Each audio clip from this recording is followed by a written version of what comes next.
ಹೇ everyone, Mahalaya ಹಬ್ಬ ದಿನ ನಮ್ಮದು ಡೇ ಮಾರ್ನಿಂಗ್ 3:30ಇಂದ ಸ್ಟಾರ್ಟ್ ಆಯಿತು. ಅಷ್ಟೊತ್ತಿಗೆ ನಮ್ಮ ಮಾವನ ಮಗನೂ ಬಂದ. ನಾನು ಅಮ್ಮ ಫಸ್ಟಿಗೆ ಪ್ಲ್ಯಾನ್ ಮಾಡ್ಕೊಂಡಿದ್ವಿ, ಮಾರ್ನಿಂಗ್ ಎದ್ದ ತಕ್ಷಣ ಕಡುಬು ಮತ್ತು ಸಾವಿಗೆ ಮಾಡ್ಕೊಳ್ಳೋಣ, ಬೇರೆ ಎಲ್ಲ ಮಾಡೋಕ್ಕೆ ಈಸಿ ಆಗುತ್ತೆ ಅಂತ ಹೇಳಿ ಹಾಗೆ ಮಾಡಿದ್ವಿ. ಹಬ್ಬದ ದಿನ ಎಲ್ಲರೂ ಬ್ಯುಸಿ ಇದ್ದರು, ಹಂಗಾಗಿ ಯಾರನ್ನೂ ಕರೆಯೋಂಗಿರಲಿಲ್ಲ. ಕೆಲವೊಂದು ಕೆಲಸಗಳನ್ನ ನಾನೇ ಮಾಡಿಕೊಂಡೆ. ಇಲ್ಲಿ ಮೀನು ಫ್ರೈ ಮಾಡ್ತಾ ಇದ್ದೀನಿ. ಎಲ್ಲ ವೀಡಿಯೋಸ್ನ ತಗೊಳಕ್ಕಾಗಲಿಲ್ಲ, ಏನಕ್ಕಂದರೆ ಎಲ್ಲರೂ ಬ್ಯುಸಿ ಇದ್ದರು, ವೀಡಿಯೋ ಕ್ಲಿಪ್ಸ್ನ ತೊಗೊಳಕ್ಕಾಗಲಿಲ್ಲ. ಎಡೆ ಇಡೋಕ್ಕೆ ಅಂತ ಬಾಳೆದೆಲೆ ಎಲ್ಲ ರೆಡಿ ಮಾಡ್ಕೊತಾ ಇದ್ದೀವಿ.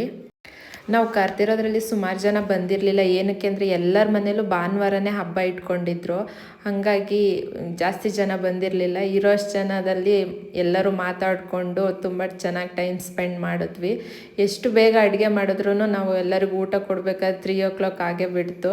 ಇಲ್ಲಿ ನೋಡಿ, ಮಲೆನಾಡಲ್ಲಿ ಇದೆಲ್ಲ ಇರಲೇಬೇಕು, ಹಬ್ಬ ಅಂದಮೇಲೆ ಎಲ್ಲರೂ ಡ್ರಿಂಕ್ಸ್ ಮಾಡ್ತಾ ಇದ್ದಾರೆ. ನನ್ನ ತಮ್ಮ ಇದು, ಇವಳು ನೋಡಿ ಎಷ್ಟು ಚೆನ್ನಾಗಿ ಕರೀತಾಳೆ.